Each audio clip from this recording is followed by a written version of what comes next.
kunci anda sukses dunia akhirat, percayalah takdir. Dan semua takdir itu baik, tapi kita belum tahu rahasia. Saya selalu harus dunia, tidak ada akhirat sendiri. Dunia dan mau kaya di dunia kaya, selamat di dunia selamat. Jadi dunia itu harus dibawa.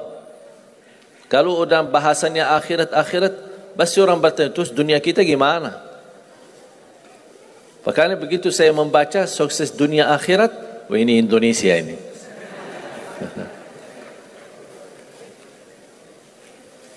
Bahkan hampir setiap ibadah kita pasti yang dikejar dunia. Saya sudah dakwah sebelum di Indonesia, di mana-mana. Tapi baru pertama kali pas saya di Indonesia diminta amalan, gimana supaya dapat amalan mudah kerja, dapat amalan mudah urusan, dapat amalan lancar rezeki, dapat amalan.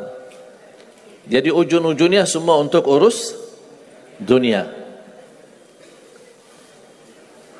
Makanya saya buatkan satu buku, habis saya sudah fahami dan belajar karakter orang Indonesia. Orang Indonesia dah mau yang ribet-ribet, mau yang mudah, yang enak dan masuk surga. Betul?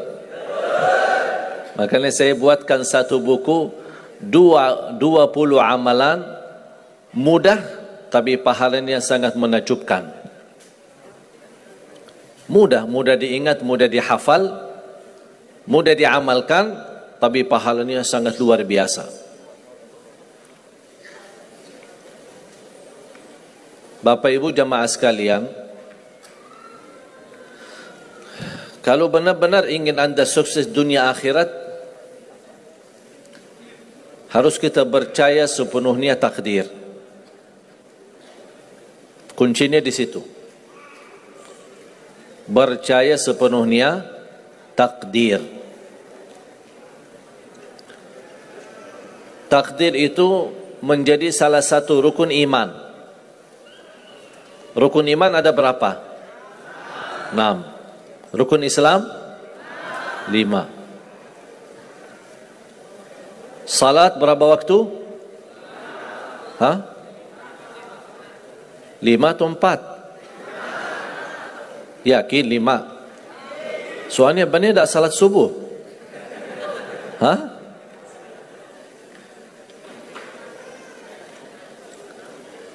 Takdir itu menjadi salah satu rukun iman. Tapi banyak di antara kita yang belum percaya sepenuhnya soal takdir. Dan kita sifat manusia, mohon maaf, suka tidak adil.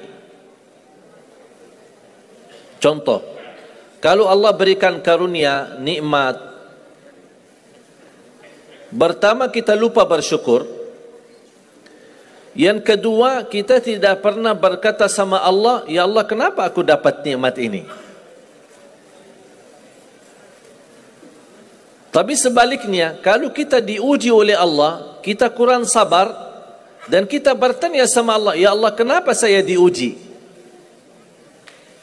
Faham enggak? Kalau kita dapat nikmat, ada enggak orang-orang yang lulus misal ujian, dia berkata, ya Allah kenapa saya lulus ujian? Tak pernah. Tapi kalau dia tidak lulus, dia bilang apa? Ya Allah kenapa saya tidak lulus? Ketika ditimpa musibah, dia selalu merasa nyesal atau merasa sakit hati, tersinggung. Berkata sama Allah, kenapa saya diuji? Padahal saya orang baik. Saya jaga salat, saya berusaha mendekat sama Allah. Tapi saya merasa bertambah berat ujiannya.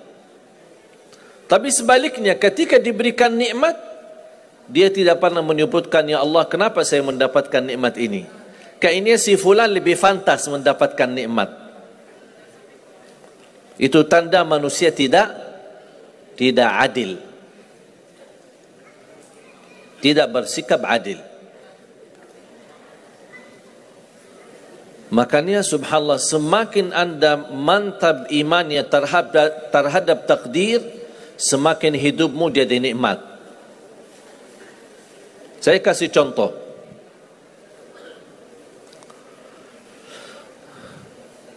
Tidak ada persoalan masalah takdir baik. Itu bukan masalah bagi kita. Justru kita bertambah senang kalau kita mendapatkan takdir yang baik.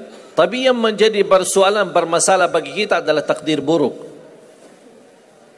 Ketika ditimpa musibah, ketika ada ujian, ada sakit, kesulitan, penghasilan yang tidak mencukupi, dan banyak masalah keluarga, masalah rezeki, masalah sama majikan, masalah di kerjaan, itu yang membuat banyak beban fikiran.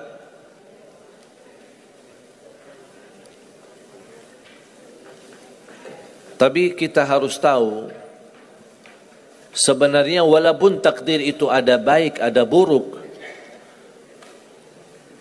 kenyataannya buruk, nampaknya buruk, tapi hakikatnya baik. Hakikatnya baik. Tapi kapan kita bisa tahu takdir yang buruk ini bisa menjadi baik bagi kita? Belum tentu sesaat terjadi ujian itu. Bisa jadi belakangan, bahkan bisa menjadi sekian lama baru kita tahu dan sadar ternyata takdir itu baik bagi kita.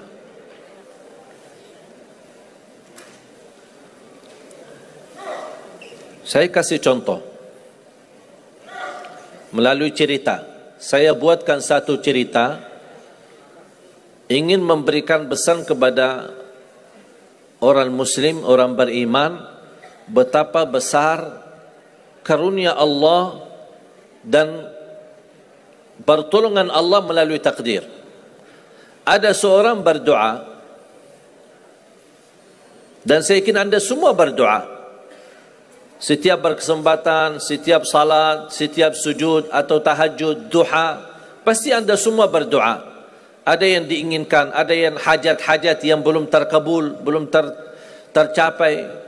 Bertemu orang salih, bertemu ulama, bertemu habib, minta didoakan, tolong doakan, semoga lancar urusan saya, semoga dapat jodoh, semoga insya Allah dapat keturunan, semoga hasil dan rezeki yang saya dapatkan menjadi barakah dan bermanfaat bagi saya dan keluarga. Ada orang berdoa kepada Allah Subhanahu wa taala. Mohon jamaah sekalian dengar cerita ini baik-baik, karena ada pesan hikmah yang kita bisa ambil.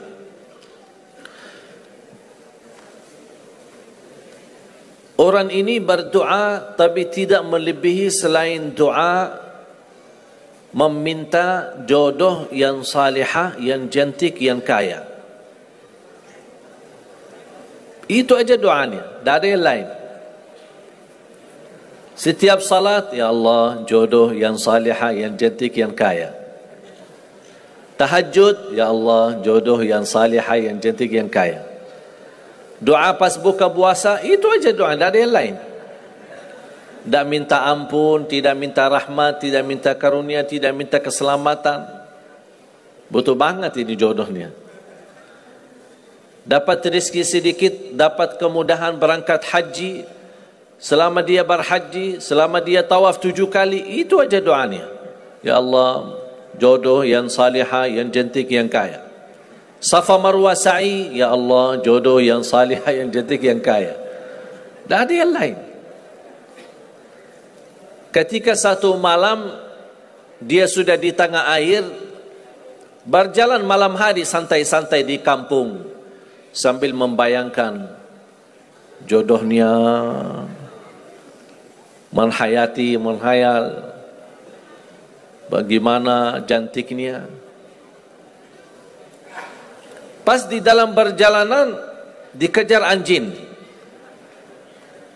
Dia lari, dan justru anjing semakin lari semakin dikejar. Makanya kalau ketemu anjing jangan lari. Akhirnya anjing berhasil gigit kakinya, berdarah. Datang mobil ambulan, dibawa ke rumah sakit. Di dalam mobil ambulan dia merasa menghadapi ujian, dan dia berkata, ya Allah, selama ini saya berdoa minta jodoh, yang salihah, yang cantik, yang kaya, masa dikirimkan anjing? Dia belum tahu ada apa. Dan ini yang sering kita lakukan, terlalu cepat respon dan berkata yang tidak baik ketika kita diuji oleh Allah. Sedangkan kita belum tahu apa yang akan terjadi sesudah itu. Ambulan dibawa ke rumah sakit, dan subhanallah, dirawat di rumah sakit seorang dokter yang cantik, yang salihah, yang kaya, jadi jodohnya. Ada hikmah enggak digigit anjing? Buruk enggak kejadian itu? Buruk, digigit anjing pasti buruk. Tapi ternyata di dalam keburukan Allah menyediakan sesuatu kebahagiaan, sesuatu kebaikan, tapi kita belum tahu. Ternyata Allah sudah kabulkan doanya. Allah sudah kabul. Cuman kadang-kadang proses menabulkan doa itu ada di antara doa kita yang memang prosesnya lewat takdir buruk. Allah sudah kabul. Kata Allah, aku sudah kasih. Tapi tunggu. Seperti ini orang, doanya terus, ya Allah jodoh yang salih, yang cantik, yang kaya. Jodoh yang salih, yang cantik, yang kaya. Allah sudah kabulkan doanya, tapi jodohnya ada di rumah sakit. Berarti harus sakit dulu. Gimana cara sakit dulu? Allah punya bermacam cara, berbagai macam cara. Bisa sakit, tiba-tiba sakit, bisa apa saja alasannya. Di antaranya tentara Allah yang ada di bumi, semua yang bernyawa makhluk Allah, patuh dan taat kepada Allah Subhanahu wa taala. Di antaranya anjing. Allah perintahkan gigit si fulan biar ketemu jodohnya di rumah sakit. Jalanin tugas. Memang kita menyesal ketika terjadi kecelakaan, tapi kita tidak tahu apa hikmah di belakang kecelakaan itu. Dan sering saya bilang sama jamaah, mudah-mudahan Allah kabulkan semua hajat-hajatmu. Walaupun digigit, mau nggak digigit anjing dulu?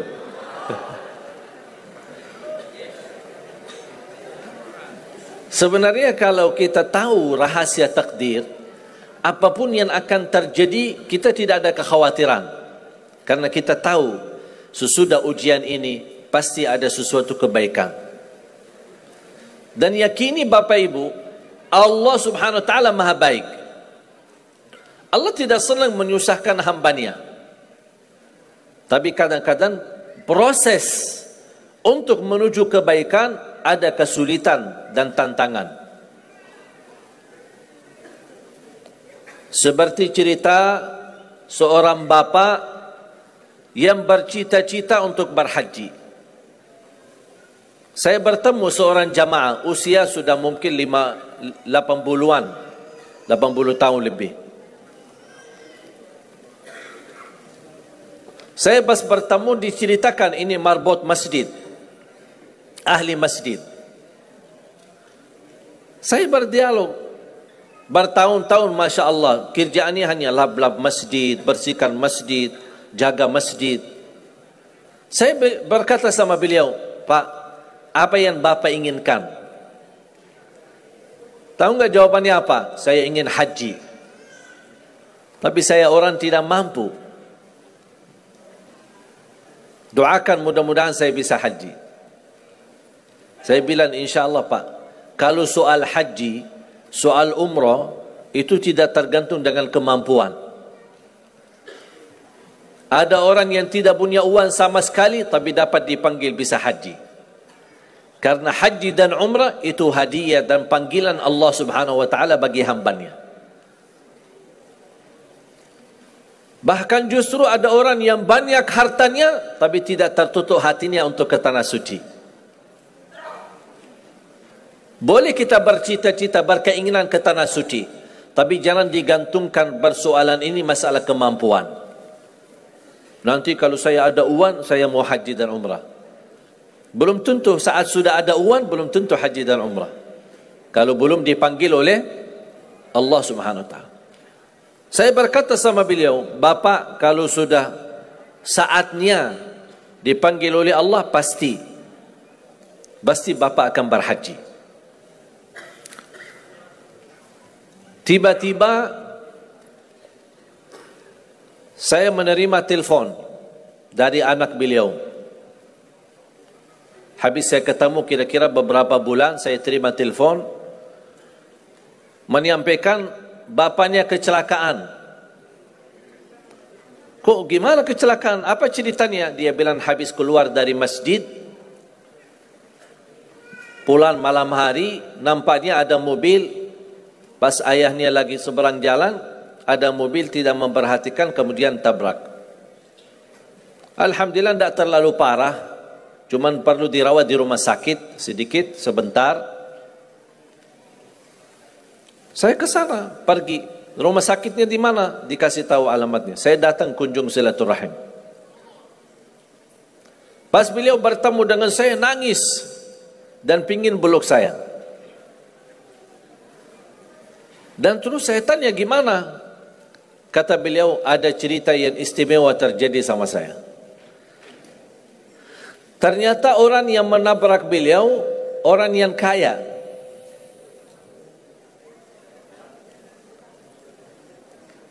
Habis itu, orang yang kaya minta maaf sama si bapak ini. Mohon maaf Pak Haji, mohon maaf Pak Haji. Beliau tambah nangis. Orang kaya bingung, ya kenapa saya setiap mohon maaf malah nangis dia. Ditanya kenapa Pak nangis, sakit? Enggak, karena Bapak dari tadi bilang Pak Haji, sedangkan saya belum haji. Tertutup hati orang yang kaya, yang dia sediakan biaya haji dan bisa berangkat. Dan kata beliau, betul apa yang disampaikan ketika pertama kali bertemu. Kalau sudah saatnya dipanggil oleh Allah, pasti bisa ke tanah suci. Walaupun ditabrak mobil. Berarti intinya apa? Apa yang saya ingin sampaikan, jangan ada yang merasa menolong atau merasa sakit hati atau merasa tersinggung ketika menghadapi ujian. Merasa belum terkabul keinginannya, Allah sudah kabulkan. InsyaAllah tidak ada di antara kita yang ditolak doanya. Cuman kita mohon maaf kadang-kadang buru-buru, ingin selalu semuanya cepat. Kadang-kadang kalau terlalu cepat apa yang kita inginkan kita dapat, itu bahaya juga. Dan Allah ingatkan, kalau manusia, Allah tidak sulit menjadikan manusia semuanya kaya. Kalau sekarang saya bertanya, mau enggak semuanya jadi orang kaya? Pasti mau, siapa yang tidak mau? Coba bayangkan, kira-kira sulitlah bagi Allah menjadikan semua manusia di bumi kaya raya? Sulit tidak? Tapi pertanyaan saya, kira-kira berjalan hidup kita enggak kalau kita semuanya kaya? Bisa berjalan lancar? Masa enggak? Semuanya kaya raya. Gimana kehidupan kita sehari-hari? Berjalan lancar tidak?